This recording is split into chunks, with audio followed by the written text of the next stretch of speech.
Olá, aventureiros! Hoje vamos mostrar um pouco mais de Hades e de todo o panteão próprio que existe em torno dele dentro do submundo da mitologia grega e que é utilizado de inspiração para múltiplas obras até hoje, como Cavaleiros do Zodíaco, Sangue de Zeus, os remakes recentes de Fúrias de Titãs, até desenho da Disney do Hércules aparece o Hades com uma interpretação própria. Então, eu sou o Luiz, bem-vindos ao Monstros Aventuras e vamos agora mergulhar dentro do submundo, dentro do inferno barra mundo dos mortos da mitologia grega. E para isso, vamos utilizar uma obra que se chama A Eneida, do poeta Virgílio, do começo do século, do primeiro século.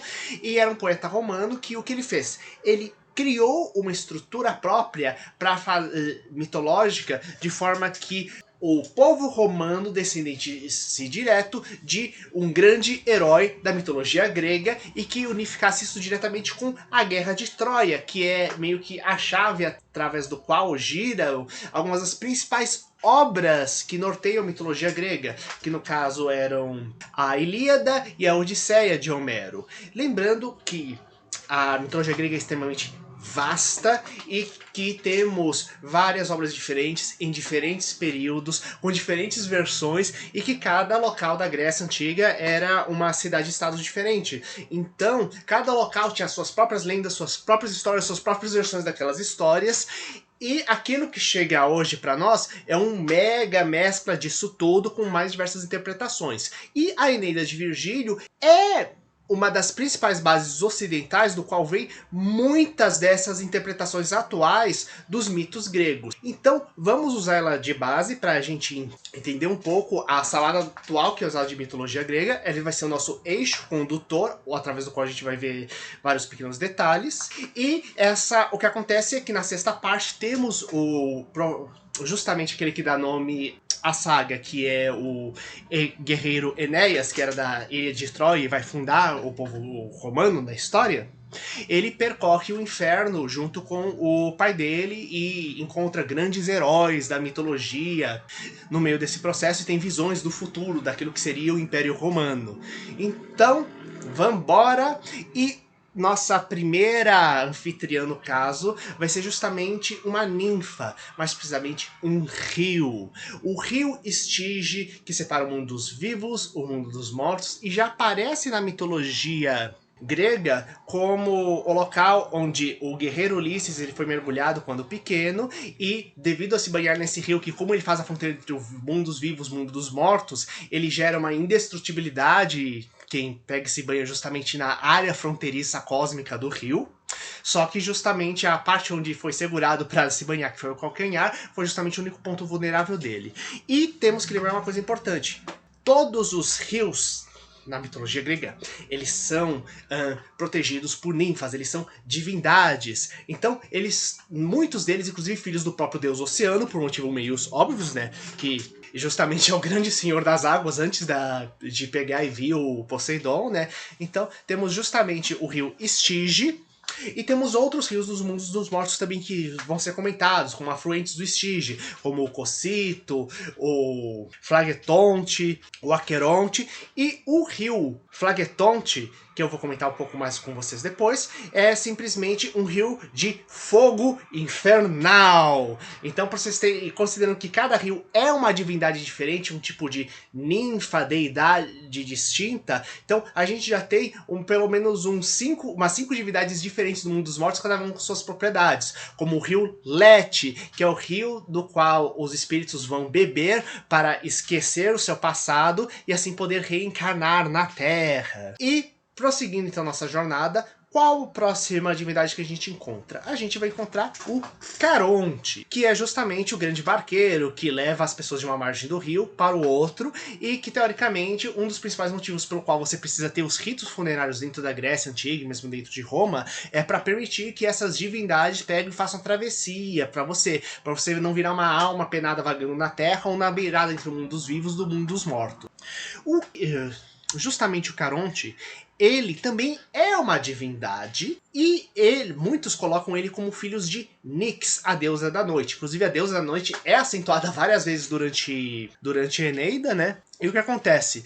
Ele, muitas versões colocam ele justamente então como um irmão de Hypnos e irmão de Thanatos, que é justamente o senhor do sono e o senhor da morte, isto é, da destruição corporal em si. Essas divindades, elas não são habitantes do inferno, o Hypnos e o Thanatos, né, mas teoricamente estão conectadas a ela, tanto que um traz a morte para as pessoas e o outro, ele é capaz de conectar as pessoas, o mundo dos vivos e o mundo dos mortos, através dos sonhos.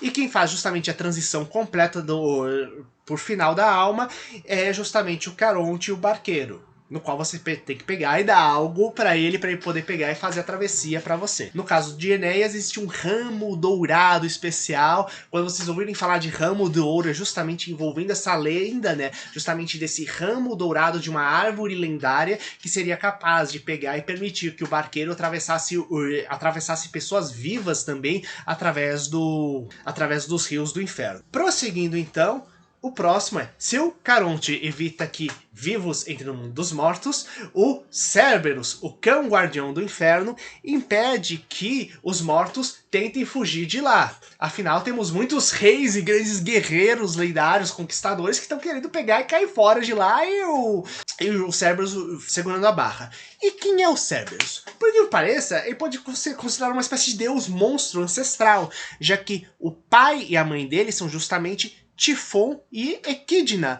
os dois reis gigantes, o casal de reis gigantes que pegou e lutou contra os deuses na gigantomaquia. Mas, precisamente, relembrando aquilo que eu comentei um pouco sobre a análise do filho de Zeus, na mitologia clássica, uma das versões mais proeminentes é de que os gigantes foram paridos pela deusa Gaia, pela deusa da terra, em fúria quando viu os filhos delas, os titãs, sendo mortos. Então essa personificação da fúria da própria terra, tivemos uma série de gigantes, entre eles justamente Tifon, o senhor das tempestades, e Equidna, a deusa serpente. Então, os filhos dos dois, os filhos meio do ápice do masculino, do feminino, da fúria da própria terra, mesclando-se de várias formas, originaram os grandes monstros da mitologia grega, como a Hidra de Lerna, o Leão de Nemeia, a Grande Hidra, e entre essas criaturas estavam justamente o Cerberus. Então, Cerberus é descendente diretamente desses gigantes. E a gente fica se perguntando como isso vai ser trabalhado diretamente dentro do sangue de Zeus, né? E o fato de que dentro de Cavaleiros do Zodíaco é interessante que é justamente um dos primeiros monstros que é colocado, que até o momento em Cavaleiros, durante toda a saga, a gente vê várias histórias envolvendo monstros antigos, só que com armaduras que eram baseadas nessas criaturas. Temos até a armadura de Cerberus, que aparece mais pra frente em Cavaleiros, mais atrás em Cavaleiros do Zodíaco, onde justamente você tem um guerreiro que controla correntes como Andrômeda, e que teoricamente são as correntes inspiradas nas correntes que prendem Cerberus no inferno. E em Cavaleiros, quando aparece justamente o cão do infernal, aparece mesmo como um cão gigante, né? E justamente numa área fronteiriça entre o mundo dos vivos e o mundo dos mortos, onde uma região pouco depois da região do julgamento. E é bem legal, né? Como é o primeiro monstro que aparece na franquia e que dá o primeiro sinal de que realmente existiram deuses monstros ancestrais dentro da história de Cavaleiros do Zodíaco e que vão ser trabalhados mais pra frente em outras obras da franquia das mais diversas formas. Então, retornando à mitologia clássica, mais precisamente a Eneida de Virgílio, prosseguindo então, após acalmar os Cerberus, que na história eles dão simplesmente uma comida bem saborosa, só que dá sonolência para os Cerberus poder pegar e cair de sono. Eles vão para as várias regiões do inferno, que inclusive acabam mais pra frente inspirando o inferno de Dante mesmo. Tanto que temos uma região dedicada aos insepultos na primeira, temos a região justamente dedicados aos bebês, às crianças, aos infantes que morreram na infância, que são seres inocentes, tudo mais, então tem todo um tratamento lá dentro. Temos a região dos suicidas, temos o setor que é justamente dos guerreiros em batalha lendária que continuam lutando eternamente, o que faz inspirar justamente a região do inferno dos violentos, que é descrita na Divina Comédia, né? Que tem um centro na Divina Comédia onde temos justamente o inferno dos violentos, que é cercado justamente que é mesclado com o local do suicida, já que temos aqueles que foram violentos consigo mesmo, violentos uns com os outros também, né? E quando você vai pra frente, finalmente você chega à região do Tártaro. E essa região do Tártaro, temos o rio Phlegethonte, que é o rio de chamas, que ele guarda e protege a região do Tártaro, que é justamente onde estão presos justamente os gigantes e os deuses ancestrais derrotados pelos olimpianos e todos aqueles grandes que se rebelam contra os deuses. E quem guarda esse local, já que esse é o local que realmente não pode fugir de jeito nenhum, temos seres muito poderosos para serem guardados, temos Tisífone. E quem é Tisífone? Tisífone é uma das filhas do casal Perséfone e Hades. Ela faz parte junto das outras Eríneas, que elas perseguem teoricamente os humanos causados por grandes crimes, né? Só que aqui ela é colocada justamente com um chicote feito de escorpiões, responsáveis por guardar o Tártaro e manter os titãs presos lá dentro. A gente fica pensando nas múltiplas possibilidades de como isso vai ser explorado, inclusive no Sangue de Zeus, né? Como vai ser tirado isso de lá. Em Cavaleiros do Zodíaco, aquilo que é colocado bem interessante é que um dos titãs, quando escapa, que é o Hyperion, ele tem o poder justamente de abrir um portal para dentro do Tártaro e tirar algumas criaturas lendárias de lá, como os Hecatônios, que são gigantes de 100 braços, né? E é bem interessante como em Sangue de Zeus nós temos um desses gigantes de 100 braços justamente logo no trailer, colocando junto com os outros gigantes, né? E que faz você pensar, né? Até onde as filhas de Hades ou a esposa dele, a Perséfone, vão pegar e aparecer no meio da história. Prosseguindo então, lá temos dentro do Tártaro, fica justamente o Palácio do Hades, e nesse palácio temos o Hades vivendo justamente com a Perséfone, vivendo um grande banquete, e é a primeira coisa que eu vou comentar sobre esse banquete, que tem ligação diretamente com a Perséfone. Quem é Perséfone? Perséfone é filha de Deméter. Deméter é a deusa dos vegetais, da agricultura, irmã de Zeus. Então ela é uma das filhas de Cronos que o próprio deus do tempo Cronos devorou, ficou preso dentro da barriga dele, e depois Zeus pegou, libertou os irmãos e lutaram contra o império de Cronos e a tirania dos outros titãs que existiam na época, até derrotá-los. Então ela é uma filha justamente de Zeus, o senhor do raio, com Deméter, a senhora da vegetação, sendo ela a senhora das flores e dos perfumes. O que acontece é que Hades, quando se apaixonou pela menina, a menina também se apaixonou por ele, e eles acabaram entrando em um acordo com Deméter. A história é bem mais complexa, mas senão vai ficar 2 horas de vídeos aqui, no qual ela ficaria 6 meses vivendo no mundo dos mortos e 6 meses vivendo no mundo dos vivos junto com a mãe. Então, o período no qual ela vive no mundo dos mortos é o outono e o inverno, e do período no qual ele meio que, inclusive, não apenas a presença dela, que é a deusa das flores, se manifestando na terra, mas a questão da tristeza da própria Deméter, senhora dos vegetais, que tem a filha distante todo esse tempo, mas também o que acontece quando ela volta para o mundo dos vivos, ela fica junto com a mãe, então temos a primavera e o verão. Só que uma coisa que é dito, é que temos uma série de vegetais que crescem, e com frutos inclusive, que são nutridos justamente pelo rio Lete. E nesse momento temos 2 coisas importantes. Aquele conceito, né, de que muitas vezes quando você come uma coisa do mundo dos mortos, do mundo das fadas, você perde a memória, você se esquece e tudo mais, né? Já que você pensa quão são as propriedades mentais que estão justamente esses frutos que te prendem lá dentro. Mas 2, uma coisa muito importante.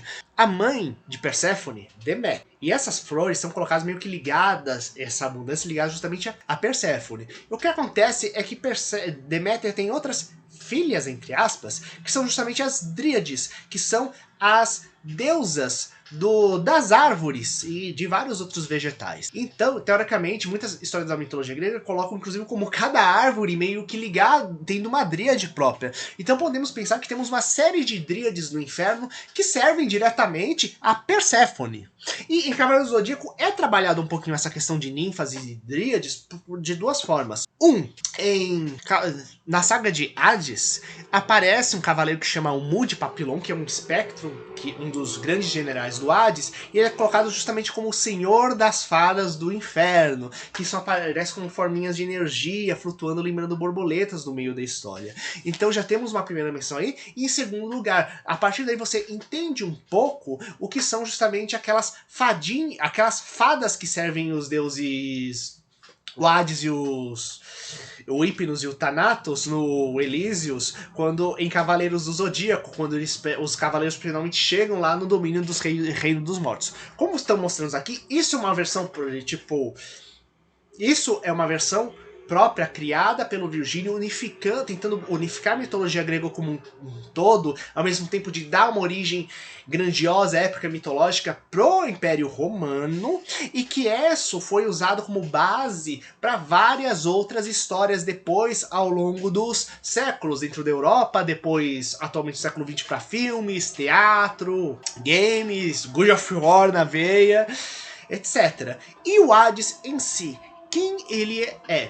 Ele é um dos irmãos de Zeus que também estava preso na barriga lá do Cronos, que foi libertado. E o que acontece? Junto com Poseidon, o trio Zeus, Hades e Poseidon, eles que lideraram as tropas contra os titãs e formaram o Monte Olimpo. E o que acontece? Na briga entre os três pelo domínio do planeta, o que acontece é que Zeus ficou com o Monte Olimpo governando os outros deuses e divindades diretas ligadas à Terra. Poseidon ficou com as forças da água e, precisamente, o Hades, ele ficou com o mundo dos mortos. Então temos essas três divisões aí, né? E a gente fica se perguntando até onde na história a gente não vai pegar e ter uma treta ligada diretamente aos três irmãos dentro dessa história aí do sangue de Zeus, né? Como inclusive é trabalhado em Cavaleiros do Zodíaco. Então essas são as divindades do inferno, do submundo, e o inferno na verdade é uma região subterrânea onde ficam as almas no geral, o que inclusive no final de tudo ficam Montes Elíseos, né, onde pegam e ficam os grandes heróis pra pegar, relaxar, ouvir os grandes cânticos das grandes aventuras que sofreram no passado, etc, né. Então, como isso vai ser desenvolvido em Sangue de Zeus é um grande enigma, mas fica aí a dica para quem quiser pegar, escutar de forma diferente os filmes e histórias agora, lembrando que também tem uma série de contos que eu estou desenvolvendo que vai reinterpretar de forma um pouquinho diferente essas questões menos comentadas da mitologia grega em outras aventuras. Eu sou o Luiz, se gostaram, comenta aqui embaixo, compartilhe com seus amigos e até mais, galera!